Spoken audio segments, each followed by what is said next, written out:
நான் விசுவாசிக்கிறேன், நான் அன்பா இருக்கிறேன் என்று சொல்லி வாயளவில் சொல்லாதவர்களாக, வாழ்க்கையில் அதை காண்பிக்கிறவர்களாக இருக்க வேண்டும்.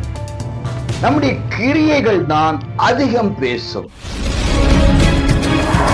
பிரியமான கர்த்தருடைய பிள்ளைகளே, இயேசுவின் நாமத்திலே உங்களை மனதார வாழ்த்துகிறேன். ஏசப்பா உங்களை ஆசீர்வதிப்பாராக. கொலோசியர் 1:3 விசுவாசத்தையும் உங்கள் அன்பையும் குறித்து நாங்கள் கேள்விப்பட்டு. அன்புக்குரியவர்களே, நாம் தேவன் மீது வைத்திருக்கிற விசுவாசத்தையும் பரிசுத்தவான்கள் மீது வைத்திருக்கிற அன்பையும் பிறர் கேள்விப்படுகிற விதத்தில் நம்முடைய வாழ்க்கை அமைய வேண்டும். அப்படியானால் என்ன?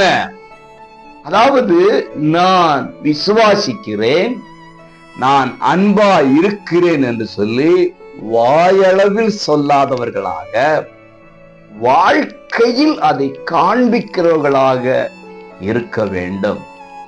நம்முடைய கிரியைகள் தான் அதிகம் பேசும்.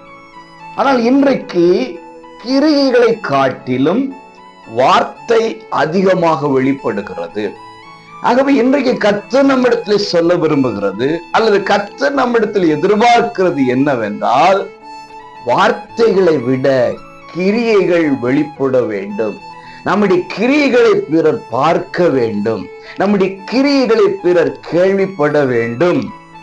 கிரியை உள்ள வாழ்க்கை வாழ்ந்தார் நமக்காக கர்த்தரும் கிரியை செய்வார், ஆசீர்வாதத்தையும் பெறுவோம். இன்றைக்கு தீர்மானிப்போம். God bless.